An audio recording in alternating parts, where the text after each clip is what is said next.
사망아 너의 쏘는 것이 어디 있느냐, 사도 바울의 고백이죠. 이 제목으로 함께 은혜를 나누고자 합니다. 얼마 전에 보도된 내용에 한 중년 남성이 있었습니다. 그는 사랑하는 아내를 먼저 떠나보냈죠. 그날 이후로 그의 삶은 완전히 달라졌습니다. 집은 그대로인데 같은 식탁에 앉아도 혼자였고, 같은 침대에 누워도 텅 빈 공간만 느껴졌습니다. 그래서 그는 매일 아침 같은 곳을 향했습니다. 그것이 바로 아내가 묻혀있는 묘지였습니다.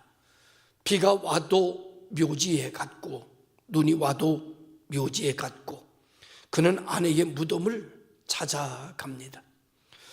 그곳에 앉아서 이렇게 말하더군요. 여보, 나 왔어.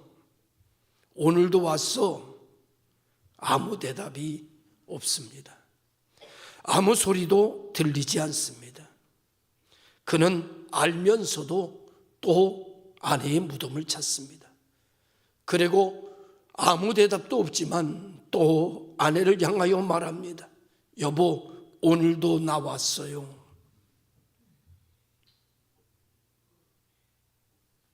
그러나 아무 소리도 들리지 않을 뿐 아니라 아무것도 바꿔놓을 수 없습니다. 그는 그것을 알고 있습니다. 내가 하는 이 모든 것이 아무것도 아니라는 것, 그리고 아무것도 나는 바꿀 수 없다는 사실을 그는 알고 있습니다. 이 모습이 오늘을 살아가는 우리 인간들의 모습으로 볼 수 있습니다. 사람은 사랑하지만 지킬 수 없습니다. 사람은 붙잡고 싶지만 붙잡을 수가 없습니다. 결국 사람은 열심히 살고 아름답게 살고 멋지게 살려고 노력하고 애쓰지만 모든 사람은 무덤을 향해 가고 있습니다. 그래서 사람들은 속으로 말하기를 이제는 끝이다, 더 이상 소망이 없다. 이것이 우리에게 이미 화살촉처럼 박힌 사망의 씨입니다. 사람의 마음을 찌르고 절망하게 만드는 힘, 죽고 싶은 마음을 갖게 하는 능력, 이런 것들이 사망으로부터 오는 것들입니다. 그런데 오늘 본문의 말씀을 보니까 이렇게 살아가는 인간들에게 전혀 다른 이야기가 펼쳐지고 있는 내용을 보게 됩니다. 요한복음 20장에 보면 한 여인이 무덤을 향해 갑니다. 막달라 마리아죠. 그녀도 이제 끝이라고 생각했습니다. 그래서 그도 무덤을 찾아갑니다. 오늘 이 시대를 살아가는 사람들을 마음 들여다보면 겉으로는 다 웃고 있지만 속으로는 깊은 두려움을 안고 살아가죠.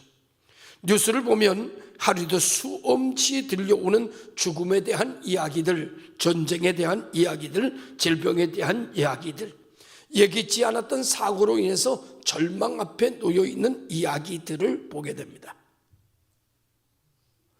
사랑하는 사람을 잃고 되돌릴 수 없는 아픔.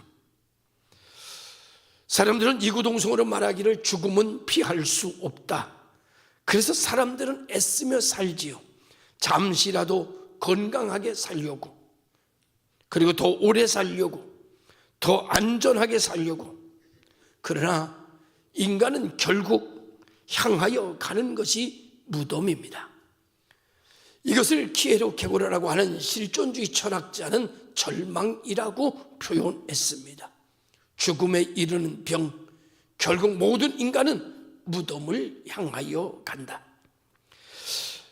여러분, 더 슬픈 것은 그것을 알고 있으면서 그 어떤 것으로도 그것을 변경시킬 수 없는 존재라는 것이 우리를 더 애달게 만들어 갑니다. 오늘 이 부활주의를 맞이하여서 이 모든 것을 깨뜨리고 우리에게 산소망을 가져다 주시는 예수 그리스도의 능력이 여러분 속에 들어가기를 바라고, 이 능력으로 충만하여 사망의 권세를 이겨내는 복 있는 성도들이 되기를 주님의 이름으로 축원합니다. 안식 후 첫날 일찍이 아직 어두울 때에, 아직 날이 밝기 전, 마리아와 가까이 있던 여인들은 예수님의 무덤을 향해 올라가게 됐습니다. 이 상태에 아직 어두울 때에 라고 하는 말은 의미적으로 보면 인간의 영적 상태이며 소망을 가질 수 없는 인간의 모습이며 빛을 잃어버린 인간의 모습을 형용할 수가, 상징할 수가 있다고 볼 수 있습니다. 막달라 마리아는 왜 무덤에 갔을까? 끝났다고 생각했기 때문입니다. 모든 것은 끝났다고 믿었기 때문입니다. 그녀는 예수를 사랑했습니다. 그러나 그 사랑도 사망을 이기지 못했습니다. 그래서 그녀는 어디로 갑니까? 결국 눈물 지으며 무덤을 향해 갑니다. 이 모습이 온 인류에게 드리워진 사망의 권세에 사로잡힌 인간의 모습이라고 성경은 그려내고 있습니다. 사람은 상처를 안고 살아갑니다. 사람은 실패를 안고 살아갑니다. 사람은 결국 죽음을 향해 걸어갑니다. 아무리 잘난 사람도, 고대강실 높은 집에 살던 사람도, 많이 배운 사람도, 그리고 권력을 손에 움켜쥐고 사는 사람도 결국은 다 무덤을 향해 가게끔 돼 있습니다. 인간이 이런 것이라는 것을 진작 깨달은다면 좀 더 자유롭게 살 걸, 편안하게 살 걸, 척하며 살지 않고 권위주의로 살지 말고 자유롭게, 은혜롭게 사랑하며 살아가는, 어차피 무덤으로 가는 인생이라면 있는 것조차 나누며 서로 행복하게 교제하며 살 걸, 이렇게 아웅다웅 싸우며 날마다 고통스럽게 살아가지 말고 무덤을 향해 가는 인생, 지금 남아 살아있는 인생의 가치를 느끼며 서로 용서하고 서로 귀하게 여기며 사랑을 나누며 살 걸, 그런 철이 드는 인생이기를 바라면서 이제 끝이다. 이것이 사망에 쏘는 것이며 사람의 마음을 찌르고 사람의 마음을 고통스럽게 만드는 하나님을 떠난 인간의 사망의 권세입니다.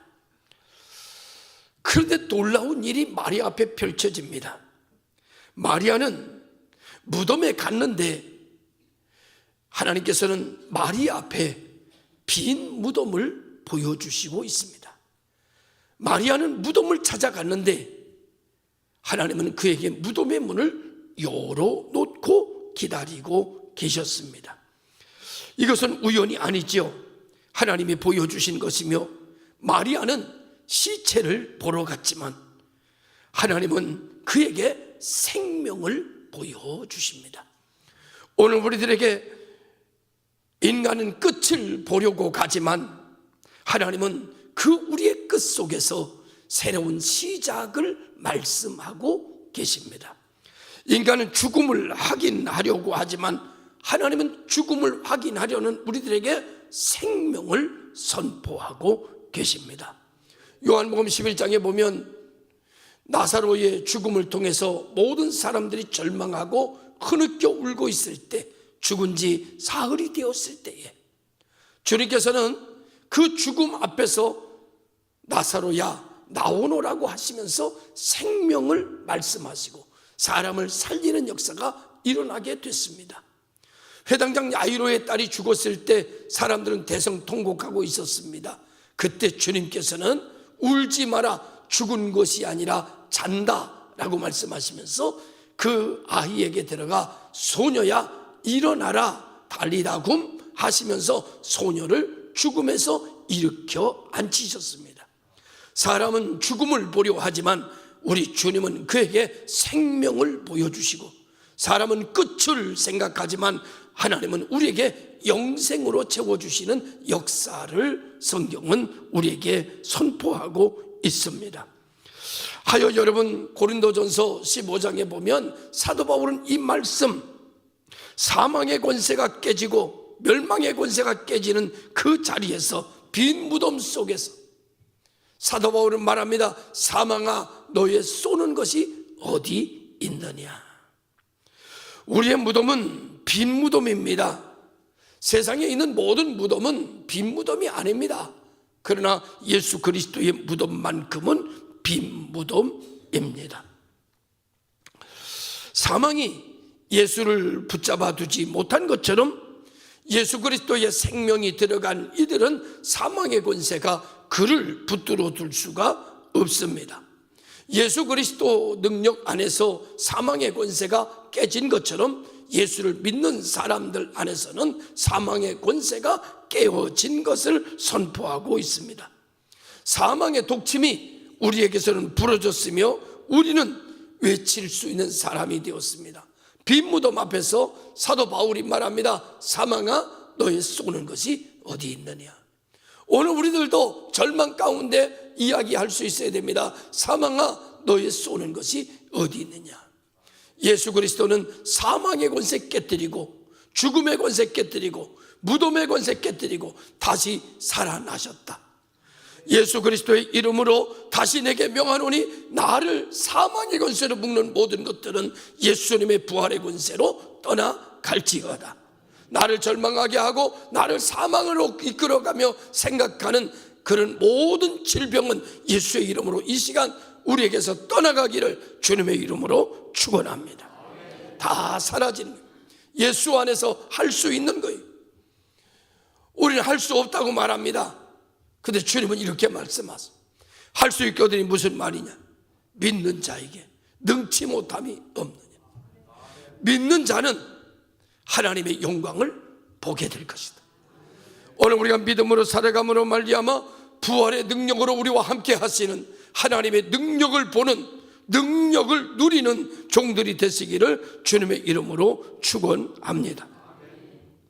세 번째로는 부활로 응답하신 하나님. 우리는 두려움을 가지고 살지만 하나님의 대답은 부활입니다. 마리아는 여전히 울고 있습니다. 그녀는 부활을 이해하지 못했어요.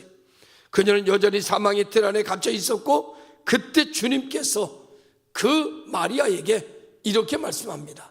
마리아야, 마리아야, 이렇게 부르실 때에 그 눈이 열리고 그가 예수인지를 알게 되었습니다. 엠마오로 내려가는 두 제자가 있었습니다. 예수님이 죽었다는 이야기와 예수님이 다시 살아나셨다는 이야기를 모두 다 들었습니다. 그러나 믿을 수가 없었지요. 그래서 그들은 엠마오로 내려가고 있었습니다. 두 제자였습니다. 그들은 예수님의 이야기를 하며 터덜터덜 낙심하며 한숨지며 엠마오로 내려가는 중에 예수님께서 그들을 찾아가 만나주셨습니다. 처음에는 예수님인 줄 알지 못하고 그 나그네인 줄 알고 서로 이야기하다가 나중에서야 그분이 예수님인 줄 알게 되었습니다. 예수님을 알게 되고 깨닫게 되고 예수님 보려고 하니까 예수님은 이미 그곳을 떠나 계셨습니다. 예수님을 만났을 때 그들은 이렇게 말합니다. 우리 마음이 뜨겁지 아니하더냐. 그들은 예수를 만나고 난 이후 그들의 인생은 180도 달라집니다. 그들은 엠마오로 내려가던 길을 멈추고 다시 예루살렘을 향해 뛰어 올라가기를 시작합니다. 올라가니 예수님을 만났던 제자들이 모여 있었습니다. 그리고 예수님의 부활에 대한 이야기를 하고 있었습니다. 그 글로바와 두 제자도 우리도 예수님을 만났다라고 외치기 시작했습니다. 오늘 우리 복인원교회 모든 성도들이 성경에 나오는 우리도 예수님을 만났다라고 이야기했던 이 고백이 여러분들 삶 속에서도 나도 예수님을 만났다, 부활하신 예수님을 만났다고 외치는 고백이 있기를 주님의 이름으로 축원합니다. 성경에 있는 내용이 성경에만 있는 것이 아니라 내 삶에 체험되고 경험되고 흔적으로 남아 나도 예수, 부활하신 예수를 만났노라, 믿었노라, 나도 그의 이름으로 살아가겠노라 고백하는 성도들이 되었으면 좋겠습니다. 눈물이 기쁨으로 바뀌었습니다. 마리아의 눈물이 뚝 기쁨으로 바뀌었죠. 절망이 소망으로 바뀌었습니다. 죽음의 자리가 생명의 자리로 바뀌었습니다. 죽음을 이야기하던 입술이 영생을 이야기하는 입술로 바뀌어졌습니다. 부활이라는 것은 내가 사는 것이 아니라 이제부터 내 안에 그리스도께서 사는 능력으로 가득 차는 것입니다. 내가 살면 죽음입니다. 예수 살면 영생입니다. 내가 살면 멸망입니다. 예수 살면 축복입니다. 내 안에 그리스도께서 사는 이 부활의 능력으로 우리에게 채워주시는 하나님의 역사를 오늘 우리 모든 성도들의 삶의 주인공이 되기를 주님의 이름으로 축원합니다. 하나님은 어떻게 응답하시는가? 하나님은 설명으로 응답하고, 하나님은 해석으로 응답하지 않습니다. 하나님은 철학적으로 응답하지 않습니다. 하나님은 죽음을 부활로 응답하셨습니다. 질병은 고침으로 응답하십니다. 가난은 부욕해 하심으로 응답하십니다. 안 되는 것은 되는 걸로 응답하십니다. 부활의 능력은 죽음은 생명으로 응답하시는 역사를 우리 모두 오늘 이 예배를 통하여 깨닫게 되고 체험되는 여러분의 삶이 되시기를 바랍니다. 이제 사망의 끝이 아니라 이제는 우리는 삶의 시작, 영생의 길로 나아가는 성도들이 되시기를 주의 이름으로 축원하며, 사망의 권세를 예수 그리스도의 이름으로 물리치고, 나에게 있는 여러 가지 나를 고통스럽게 하는 모든 것을 믿음으로 담대하게 예수 그리스도의 부활의 능력으로, 사망의 권세를 이긴 부활의 능력으로 나를 힘들게 하는 모든 것들을 물리치는 믿음의 성도들이 되시기를 주님의 이름으로 축원합니다. 과학자들이 자연을 연구하면서 놀라운 사실을 발견했대요. 아프리카에 가면 건기 지역에 비가 오지 않는 그때에 부활초라고 불리는 식물이 있답니다. 이 식물은 오랜 가뭄 속에서 완전히 말라버리고 완전히 죽어버린대요. 잎이 바스러지고 줄기는 뒤틀리고 겉으로 보면 완전히 죽은 것처럼 보이는데 누구도 그것이 다시 살아날 거라는 생각을 하지 않는답니다. 그런데 놀라운 일이 일어납니다. 비가 내리면, 우기가 와서 비가 내리면 그 식물은 다시 푸르르게 살아난답니다. 마른 가지에 생기가 돌고 닫혀있던 잎이 다시 펼쳐지고 완전히 죽은 것 같던 존재가 다시 살아나는 식물이라서 그 식물의 이름을 부활초라고 이름을 붙였답니다. 과학자들도 이것을 보면서 말합니다. 생명은 우리가 생각하는 것처럼 단순히 끝나지 않는다. 이 자연의 작은 현상도 죽음처럼 보이는 상태에서 다시 살아나는 모습을 우리에게 보여주고 있다. 그렇다면 생명의 주인이신 하나님께서 인간의 생명을 다시 살리는 것이 불가능하겠는가? 우리는 무덤을 보며 말합니다. 끝이다. 그러나 하나님 말씀하십니다. 아니야, 이제 진짜 시작이야. 나는 다 무너졌습니다. 아무것도 없습니다. 이제 나는 살 의욕도 없습니다. 나는 이제 끝났습니다. 하나님은 그에게 말합니다. 아니야, 이제부터 시작이야. 우리는 얼마나 어려운 시대를 살아왔는지 모릅니다. 그 어려운 시대 때 막막함은, 그때 당시에 우리의 선조들은 막막할 때 하나님 앞에 무릎을 꿇었습니다. 흔히 말하기를 나무를 붙들고 기도하다가 그 나무를 뿌리째 뽑을 정도로 기도가 간절해야 하나님의 응답과 축복을 받는다고 일컬어지기까지 할 정도였습니다. 괜찮다는 산은 다 기도하는 사람들이 뒤덮었고, 괜찮다는 경치 좋은 지역은 기도원이 이어가며 개척하기 시작했습니다. 다 밤낮을 가리지 않고 하나님 앞에 기도했습니다. 그리고 기도의 응답으로 살아났고, 기도의 응답으로 치료됐고, 기도의 응답으로 다시 사업이 번창하는 역사가 일어나게 되었습니다. 사람들은 이구동성으로 말했습니다. 내가 사는 것이 아니라 드디어 내 안에 그리스도께서 살아 움직이기 시작했노라고. 내가 살 때는 힘들었는데, 내가 살 때는 되는 일이 없었는데, 내가 살 때는 모든 것이 망해 망했는데, 내가 살 때는 모든 것이 하락했는데, 하나님의 은혜를 받고 예수가 내 안에 살기 시작하면서 모든 것은 상승하기 시작했으며 다시 살아나기 시작했다고. 그들은 이렇게 말했습니다. 오늘의 내 부는, 오늘의 내 건강은, 오늘의 우리 가정의 화평은, 오늘의 우리 교회의 부흥은 다 하나님이 하셨다고. 하나님의 은혜라고. 그 어떤 것도 하나님의 축복에서 우리를 끊을 수 없었다고. 환난이나 기근이나 적신이나 위험이나 칼도 하나님의 부활의 능력이 나를 향할 때 끊을 수 없었다고. 그들은 이렇게 말합니다. 사망아, 너의 쏘는 것이 어디 있느냐? 내가 살면 사망의 지배를 받고 예수 살면 부활의 능력의 지배를 받습니다. 오늘 우리 모든 성도들이 2026년도 부활절을 통하여서 내가 사는 것이 아니라 내 안에 예수께서 사심으로 말미암아 사망의 권세가 나를 지배하는 것이 아니라 부활의 능력이 나를 다스려 이끌고 가는, 다시 사는, 다시 시작되는 영생의 역사가 펼쳐지기를 주님의 이름으로 축원합니다.